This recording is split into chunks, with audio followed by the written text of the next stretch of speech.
Salut les amis, salut. Si vous êtes nouveau sur la chaîne, vous devez faire ces trois choses. La première chose, vous devez liker. La deuxième chose, vous devez partager massivement la vidéo. Et la troisième chose que vous devez faire, si vous êtes nouveau sur cette chaîne, c'est laisser un commentaire à la fin de cette vidéo. J'aimerais qu'on revienne sur la visite de Francis Ngannou en Côte d'Ivoire. En dehors de l'accueil chaleureux qui lui a été réservé par le peuple ivoirien, moi j'aimerais qu'on revienne sur l'aspect, je ne sais pas si vous voyez, quelqu'un qui n'est pas là à l'école, mais qui réussit à mobiliser autant de personnes lors d'une conférence où il parle du mindset, où il parle de comment faire pour réussir dans la vie. Moi, j'aimerais qu'on s'arrête un peu sur cet aspect-là. Laissons le côté, les Ivoiriens sont accueillants. Ça, on sait que les Ivoiriens sont accueillants. C'est un peuple vraiment très accueillant. Ça, tout le monde le sait. Mais j'aimerais qu'on revienne sur l'aspect de la personne de Francis Ngannou. Voilà quelqu'un qui n'a pas fait des études. Voilà quelqu'un qui n'est pas intellectuel. D'après les critères de quelqu'un qui peut être intellectuel. Parce que vous savez que quand on dit que quelqu'un est intellectuel, il y a des critères, quoi.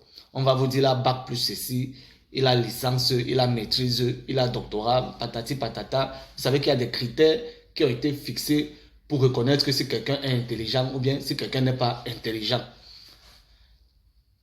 Mais voilà quelqu'un comme Francis Ngannou, qui n'a pas fait d'études. Un sableur, quelqu'un qui a passé la majorité de son temps à lutter avec la vie, mais qui réussit quand même à mobiliser des gens dans un espace et leur enseigne l'art de la vie. C'est-à-dire quoi? Comment faire pour réussir? Moi, j'aimerais qu'on s'attarde un peu sur ça parce que je ne comprends pas. Moi, je croyais qu'il fallait seulement qu'on soit là à l'école. Il fallait qu'on ait fait des grandes études. Il fallait qu'on ait un bac plus.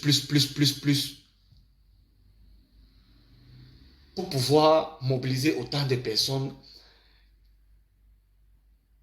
Mais voilà quelqu'un, comme je suis en train de vous dire, il n'a pas fait d'études. Mais des gens viennent pour l'écouter.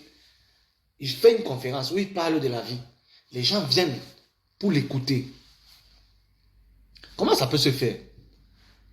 Est-ce que ça signifie qu'il n'y a pas que par l'école, que l'école, bien, si vous voulez, n'est pas la seule voie où on peut devenir intelligent ou intellectuel? Parce que comme je vous ai dit, regardez le parcours de Francis Ngannou. Ce n'est pas un intellectuel. Mais comment il peut réunir ce qui me fait faire cette vidéo aujourd'hui?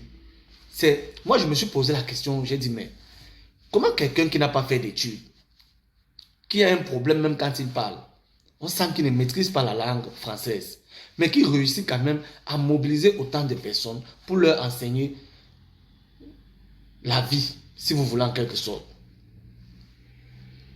J'aimerais qu'on regarde d'abord cette vidéo-là, après on revient. Regardez d'abord. Comme ça, on peut se repérer de là où on est parti et ça nous permet de trouver le cas. Tu vois, même avant le combat, j'étais là, il y avait Cristiano Ronaldo de l'autre côté, il y avait Ronaldo le Brésilien de ce côté, à côté de Luis Figo et tous les autres figures qui étaient là. Je les voyais, d'ailleurs je les ai salués, je vous ai vu. Avant je vous voyais qu'à la télé.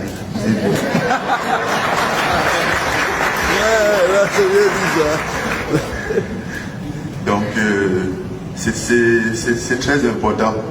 Moi parce que sans ce passé là, ma vie est ordinaire comme peut-être pour tous ceux qui sont là, pour tous ces stars là. Ok, parfois on se mélange avec d'autres, on a un peu la même vie, on a tendance d'être ordinaire, mais c'est notre histoire qui fait la différence, qui nous forge. Et moi je pense que mon histoire ou ma vie, c'est la plus belle chose que j'ai toujours eue. Étant plus jeune, je me plaignais toujours de la vie que j'avais eue. Pourquoi ça ça n'arrive qu'à moi? Pourquoi le sort s'abat sur moi? Et un jour, je me suis rendu compte qu'au fait, c'est cette vie-là qui m'avait forgé, c'est cette vie-là qui m'avait préparé peut-être pour ce que je suis aujourd'hui. Je pense que la vie s'est chargée de me préparer à vivre ce que je vis aujourd'hui. Parce qu'il n'y a pas une école où tu vas aller pour qu'on t'enseigne comment vivre une carrière sportive. Tu vois, on peut faire des études à HEC pour manager du business, pour entreprendre, mais on ne fait pas des études pour gérer une carrière de sportif, pour gérer une carrière de sportif. On ne fait pas des études pour entreprendre, pour gérer sa peur, tu vois. Donc il y a des trucs comme ça que la vie vous enseigne. Et moi j'ai appris ça à partir, je l'ai eu à la sueur de mon front. Les autres, au final, ils n'ont que la chance d'avoir des parents qui peuvent les acheter tout ça ou payer leur scolarité. Oui les amis, comme j'étais en train de vous dire, vous voyez tous la vidéo. Moi la question que moi je me pose c'est que, est-ce qu'on n'a pas trompé les Africains avec cette histoire de l'école? Ou bien si vous voulez, est-ce qu'on n'a pas trompé les Africains avec cette histoire de diplôme? Parce qu'on a toujours fait croire aux Africains que il faut avoir plein de diplômes, il faut avoir des doctorats, des licences, il faut que tu sois allé à l'université. Parce que si tu n'es pas là à l'université, tu ne peux pas être quelqu'un, tu ne peux pas parler devant une foule. Bon, moi la question que moi je me pose c'est, est-ce qu'on ne nous a pas trompé avec cette histoire d'études là? Et voilà quelqu'un qui a une expérience de la vie que même des gens qui ont des doctorats, plus, n'en ont pas. Il a une expérience de la vie, c'est-à-dire il connaît, quand il parle, vous sentez que non, voilà quelqu'un qui sait de quoi il parle. Il sait de quoi il parle. Oh non, on doit toujours faire croire, non, si tu n'as pas de diplôme, si tu n'es pas là à l'école, mais Francis Ngannou est la preuve que on nous a trompés. Les gars, on nous a trompés. On nous a trompés, ça c'est pas les blagues. Ça c'est pas les blagues, on nous a trompés. Avec cette histoire d'études. Voilà quelqu'un qui sait de quoi il parle. C'est-à-dire quand il parle, vous sentez que vraiment non, le gars, il a une expérience. J'aimerais qu'on regarde encore cet extrait de vidéo avant de venir conclure, parce que moi les mots me manquent même face à ce que j'ai vu avec Francis Ngannou du côté de la Côte d'Ivoire. Je vous ai dit, on sait déjà que non, le peuple ivoirien, c'est un peuple très accueillant, c'est un peuple très chaleureux. Mais moi, j'ai voulu m'attarder aujourd'hui sur le fait que est-ce qu'on ne peut pas partir de rien pour devenir quelque chose? Est-ce qu'on a besoin de faire autant d'études dans sa vie pour devenir quelque chose? Est-ce que si on n'a pas fait d'études dans sa vie, on ne peut pas réussir? Parce qu'il y en a plein comme Francis Ngannou qui n'ont pas fait d'études, mais qui ont réussi plus que ceux qui ont fait des études. Regardons encore cet extrait de vidéo et on revient conclure. Monsieur Mamadou, je suis pas du Congo, je m'appelle Mamadou, je ne recule jamais. Nous sommes les Tapopolais. Nous sommes les Tapopolais. D'accord. Alors, il dit qu'il veut faire 2 minutes avec Ngannou. 2 minutes Ngannou. et c'est ce que Francis a dit, c'est bon d'être courageux. Mais être courageux, là, c'est pas aller se tuer. Hein? Jamais on est un Tapopolais. Parce que si on te met 2 minutes comme Francis, là, c'est pas sûr que tu vas t'élever.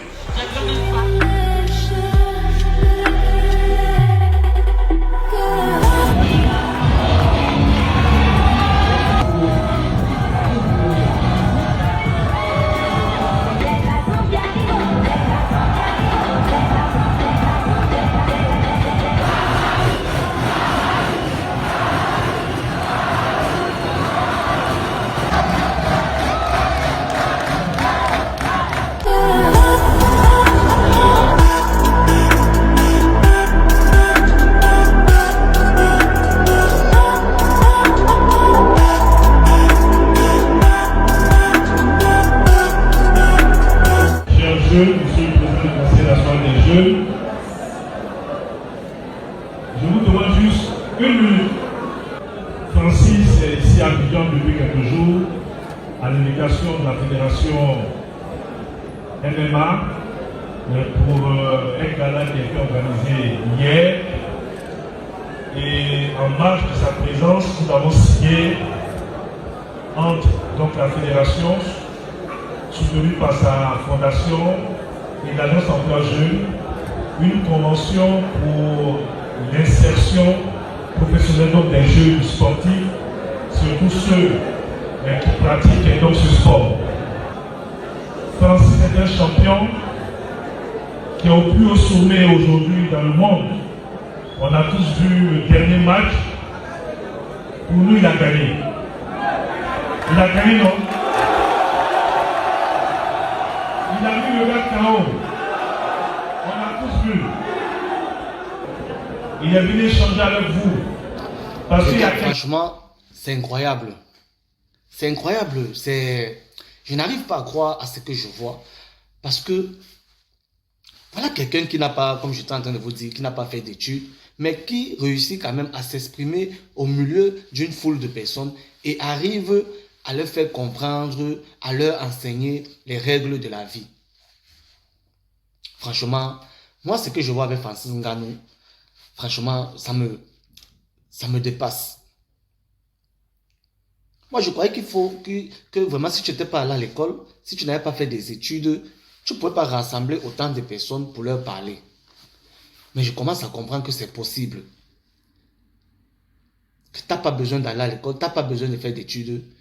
Il suffit juste d'être correct dans ta vie, de croire à tes objectifs et de te donner les moyens comment faire pour atteindre tes objectifs ou bien les réaliser tes objectifs. Il faut toujours positiver. Vous avez entendu tout ce qu'il a dit là. Il ne faut jamais perdre espoir. Il ne faut jamais baisser les bras. Il ne faut jamais avoir peur de perdre. Quand on est un perdant, comment on peut encore avoir peur de perdre? Parce que la plupart des Africains qui vivent dans la souffrance ne savent pas qu'ils sont déjà des perdants. Ils ont tout perdu. Mais ils ne veulent pas prendre le risque d'entreprendre, de faire certaines choses parce qu'ils se disent que non, en allant faire telle ou telle chose, ils vont perdre. Pourtant, ils sont déjà perdants. C'est ça que Francis Ngannou veut nous faire comprendre. Il dit, il a toujours dit, ma peur, ce n'est pas de perdre. Mais ma plus grande peur, c'est de ne pas entreprendre. Parce que c'est qu'il vient du côté des perdants. Il est du côté des perdants. Comment il doit encore avoir peur de perdre? Puisqu'il est déjà du côté des perdants. Donc les amis, moi je voulais vous faire voir cette vidéo parce que ce que moi je vois là, j'arrive même pas à réaliser, j'arrive pas à comprendre. Pour moi, c'était inimaginable de voir quelqu'un qui n'a pas fait d'études, quelqu'un qui n'a pas de diplôme, réunir autant de personnes, captiver l'attention d'autant de personnes. Vous voyez que les jeunes aujourd'hui commencent à comprendre que tout est possible. Donc les amis, si je suis revenu sur Francis Ngannou, c'était pour vous faire voir cet aspect de la chose. J'ai mis le combattant qu'il est. C'est un combattant. J'ai mis le combattant qu'il est à côté. Je voulais vous faire voir un autre Francis Ngannou à travers cette vidéo. Bon, je ne sais pas si j'ai réussi à vous faire voir le Francis Ngannou que moi je perçois, quoi. Vraiment, c'est extraordinaire, les gars, ce que j'ai vu avec Francis Ngannou du côté de la Côte d'Ivoire. C'est vraiment extraordinaire. Et il va parcourir plusieurs pays africains où il va enseigner aux gens ce que c'est que la vie. Il ne faut jamais avoir peur de perdre quand on est du côté des perdants. Quand on est du côté des perdants, ça veut dire quoi? Quand tu es pauvre, ça veut dire que tu as déjà tout perdu. La pauvreté même n'est pas une bonne chose. Quand tu es pauvre, ça veut dire que tu as tout perdu. Et quand quelqu'un a tout perdu, comment il peut avoir peur de prendre les risques? Donc les gars, sur ça, moi je vous quitte. Vraiment, c'est extraordinaire ce que j'ai vu avec Francis Ngannou. Les mots me manquent, les amis. Donc, sur ça, je vais vous quitter.